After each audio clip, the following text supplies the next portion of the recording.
सत्संग मैंने बहुत जगह सुनाया है। कुछ दिन पहले मेरे को मौका मिला हवाई जहाज के पंख के नीचे खड़े होकर सत्संग सुनाने का। ऐसा पहले कभी हुआ नहीं था। तो एक व्यक्ति था, उसको मैं जानता हूं, काफी सालों से प्रेमी था वो और है। तो वो आया हुआ था, तो मैं क्या कहते हैं उड़ान से पहले देख रहा था कि सब चीजें ठीक ठाक हैं। तो मैं पर के नीचे खड़ा हुआ था, पंख के नीचे खड़ा हुआ था, तो वो इतने में आया और मेरे से बात करने लगा। तो उसने कहा कि मैं भजन अभ्यास ज्यादा नहीं करता हूं,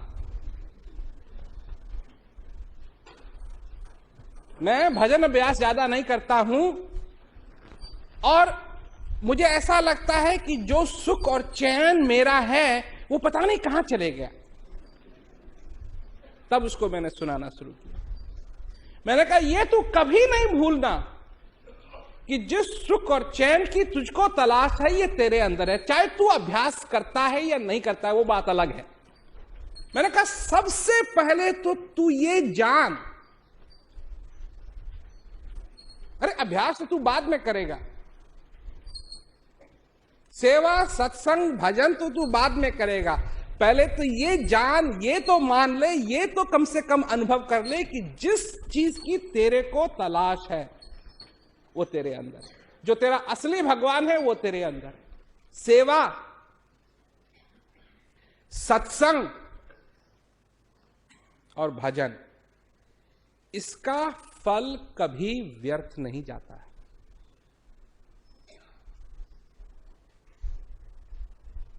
सेवा का फल व्यर्थ नहीं जाता है।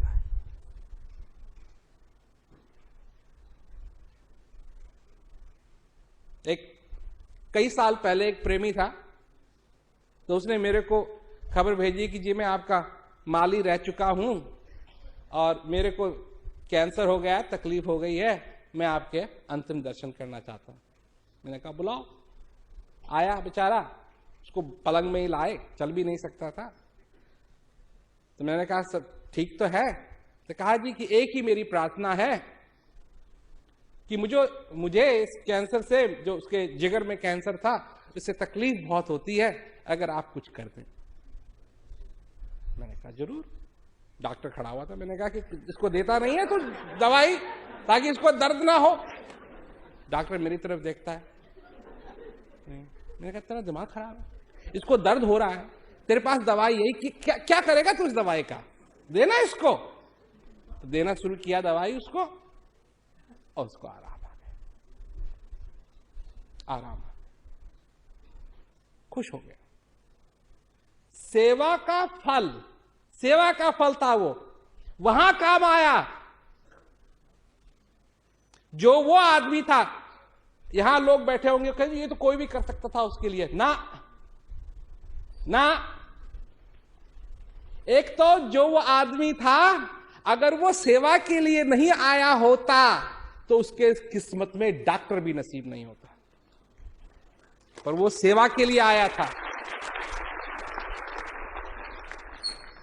और अंत में एक डॉक्टर नहीं, तीन डॉक्टर उसकी देखभाल कर रहे थे। ये सेवा का फल है। जब मेरे को खबर लगी कि वो सेवा करता था और वो मेरे से मिलना चाहता है, मैंने कहा बुलाओ, अभी बुलाओ। ये सेवा का फल है और सेवा का फल कभी खाली नहीं जाता है। जो असली सेवा करता है वो सेवा का फल खाली नहीं जाए। सत्संग का फल खाली कभी नहीं जाता है। और अगर तुम जानना चाहते हो तो मेरे पास तो इतने कमेंट्स आते हैं लोगों के, इतने। अभी जो प्रोग्राम हुए, ऑस्ट्रेलिया में प्रोग्राम हुए, वहां मेलबोर्न में प्रोग्राम हुए, तो ये लोग मेलबोर्न में मेरे को कितने सालों से देख रहे थे टीवी पे और हमेशा ये भेजते रहते थे कि जब महाराज जी आए तो हमको जरूर इत्तला करना। अभी कुआलालंपुर में शाह आलम में प्रोग्राम हुआ, क्लाइंट में, तो एक नया नया आदमी आया था, तो कहने लगा वो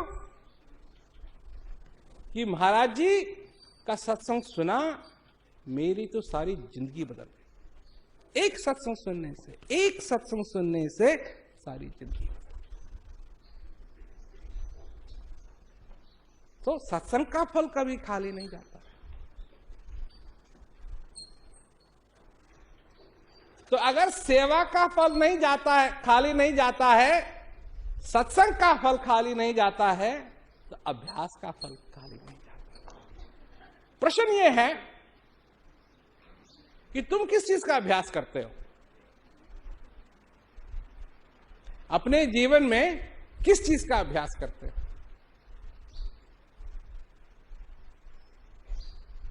क्योंकि अगर तुम प्रेम का अभ्यास करते हो तो तुम्हारे लिए प्रेम करना सरल हो जाएगा।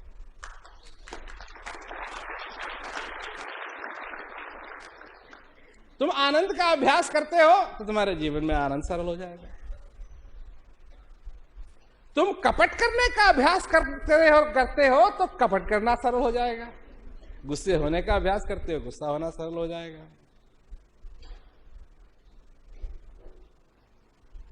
आदत की बात क्या है? तुम्हारी आदत।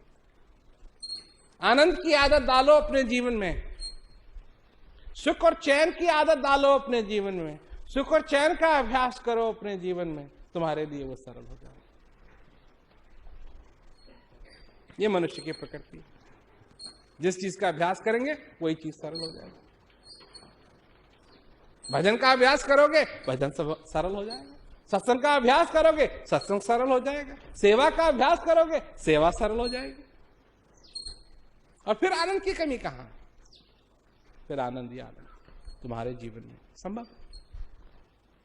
इसीलिए तुम मेरे पास आए थे, आनंद के लिए, ज्ञान के लिए। और आज भी कोई चीज नहीं बदली। उसी आनंद की, उसी श्वास की, वो जो तुम्हारे ऊपर कृपा है, उसी चीज की आज भी मैं चर्चा कर रहा हूं और उसी के बारे में प्रेरणा देने के लिए आया हूं कि तुम अपने जीवन में उसका अभ्यास करते रहो।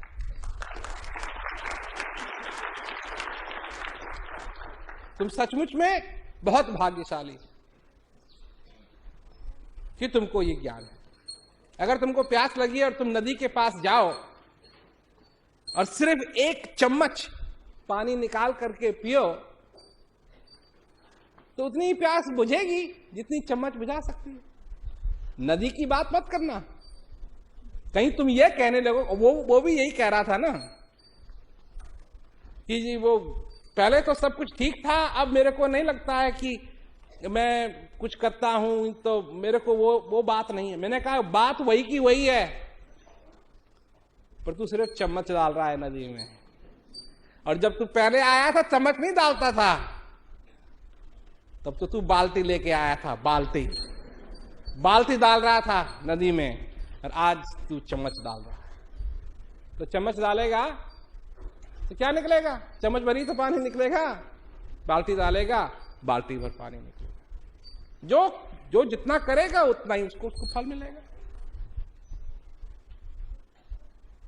ज्यादा नहीं, कम नहीं, उतना ही फल मिलेगा।